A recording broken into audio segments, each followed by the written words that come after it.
civil rights attorney and Fox News contributor Leo Terrell is with us as well. He's joined us throughout this process. He joins us now. Leo, your reaction as you join us by phone. Thank you for having me on. I'm very glad that justice prevailed. I think most objective lawyers felt that Kyle Rittenhouse had an affirmative defense of self-defense.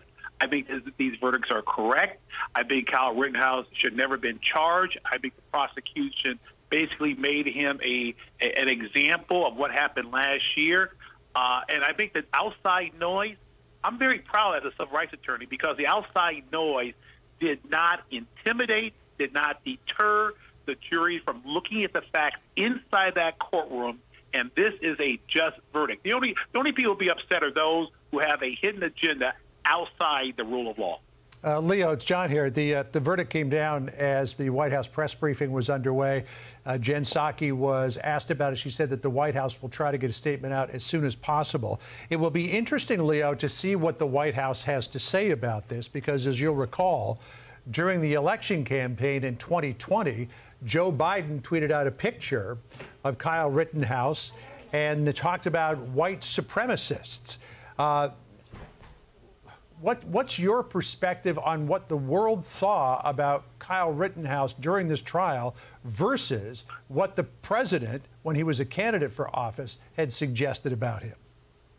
Let me give Joe Biden some advice. Be very careful what you say because you're subject to a possible defamation lawsuit. John, I want to be very clear. There's not a single shred of evidence that Kyle Rittenhouse is a white supremacist. This was a statement that Joe Biden is going to have to pay for and justify.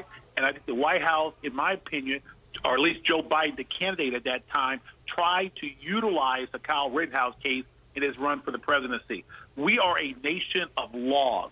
And at that point, when he made that statement, John, he had no facts to make this outrageous allegation of white supremacy. And then you look at what's been going on in these other networks where they were talking about this is a case where white man's tears. You saw an 18-year-old young man cry on that witness stand because he honestly believed he was fighting and saving his life. And guess what, John? A jury of his peers said, you're right. You had no other choice but to defend yourself. I'm proud of the jury system as a lawyer for 30 years. Anyone tuning in now, you see the news on your screen, found not guilty of all charges against him. Kyle Rittenhouse, just 18 years old now. He was 17. You'll remember when he left his home in Antioch, Illinois, when he went to Kenosha, summer of 2020. Leo, what will life be like for Kyle Rittenhouse after this day? It will never be the same. He won't be the 18-year-old young man who was basically working between living with his mom and his dad, working as a lifeguard. His life has been changed forever. Hopefully, the one great thing he has in his favor is vindication. Now, what he does with this and how his life goes forward is pure speculation. Lawyers don't want to speculate. But I think this is so important. This young man was facing life imprisonment, his life taken away. And basically, the jury said, no, you did nothing wrong, and you are vindicated by basically 3 not guilty verdicts. It's a great day. What he does with his life, only time will tell, Sandra. So, Leo, many times in cases like this, we would await the defendant, now cleared of all charges and just a civilian, goes back to his day-to-day life, to come out on the front steps of the courthouse and maybe his attorney speak, or maybe he or she would speak. But the steps of the courthouse are occupied by protesters who have been there pretty much through the entire trial and certainly through the jury deliberations. And the big question hanging in everyone's mind, Leo, is what happens now that he has been acquitted on the streets of Kenosha? People in that city, particularly businesses, have been sweating it out, wondering what might happen. Will there be a return to the unrest on the streets that we saw in August of 2020? What do you think? John, I thank you for that question because you saw groups outside, what I call agitators, Black Lives Matter, for example, outside. Let me be very clear for all the viewers of Fox. Kyle Rittenhouse did not shoot or kill or injure a black person. There were 3 white individuals who were alleged victims.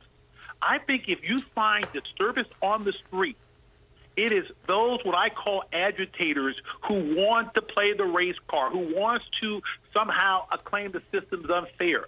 So I'm hoping that the country accepts the verdict, universal. But I'm not naive. I'm not naive to ignore what happened 12 months ago in Kenosha or what happened in 2020, the summer of riots.